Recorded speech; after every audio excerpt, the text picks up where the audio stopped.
बिहार की आम जनता को मतदान से बेदखल करने का षड्यंत्र किया जा रहा है।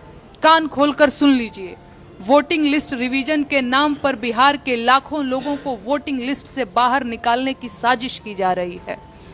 बिहार में चुनाव सिर पर है और बिहार की आम जनता के साथ बहुत खतरनाक खेल होने जा रहा है।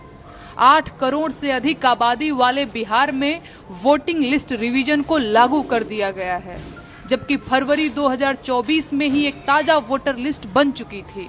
इन दिनों केंद्र और राज्य सरकारें तथा चुनाव आयोग मिलकर देश और खासकर बिहार में रह रहे दलित, गरीब, पिछड़े, अल्पसंख्यक और जनजातीय लोगों को उनके इस मूल अधिकार से वंचित कर लोकतंत्र का गला घोटने की साजिश कर रहे हैं।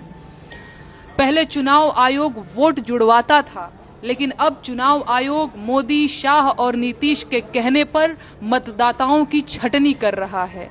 क्या पिछला लोकसभा चुनाव बिना लिस्ट रिवाइज किए ही हो गया था? अंधेर इतना है कि जिस आधार और राशन कार्ड से सरकार हर महीने 80 करोड़ लोगों को राशन देती है, उसी आधार कार्ड और राशन कार्ड को अब वो मानने से इनकार कर रही है।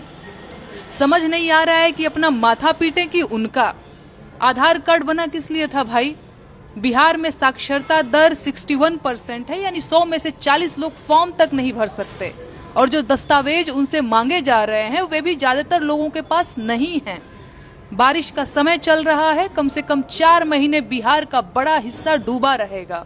ऐसे में लोग अपनी जान बचाएं, अपने पालतू जानवरों को बचाएं, अपना घर संभालें या कागज जमा करें। चुनाव में समय बहुत कम बचा है और जरूरी दस्तावेज भी जल्दी जमा करने हैं। अब आप खुद सोचकर देखिए कि जरूरी दस्तावेज सुरक्षित रखने और उन्हें जल्द से जल्द हासिल कर पाने वाला वर्ग कौन सा है? क्या बिहार के गरीब किसानों और दिहाड़ी मजदूरों के आधार कार्ड और राशन कार्ड को वोटिंग के लिए अमान्य बता देना उनके साथ अन्याय नहीं है? दरअसल ये पाप है और सरकार इस पाप की भागीदार है। उसे इस पाप का दंड जरूर मिलेगा। पूर्णिया के एक चुनाव अधिकारी ने अपने बयान में कहा है कि आपको नागरिकता प्रमाणित करने वाला दस्तावेज देना होगा। क्या इससे यह साबित नहीं हो रहा है कि यह एक नया नागरिकता अभियान है? क्या यह नागरिकता रजिस्टर बनाने की तैयारी है? और क्या सिर्फ 1 महीने के इतने कम समय में 8 करोड़ लोग अपने सारे कागजात जमा कर पाएंगे? दरअसल ये चुनाव की तैयारी नहीं, व्यवस्था जन्य भ्रष्टाचार है।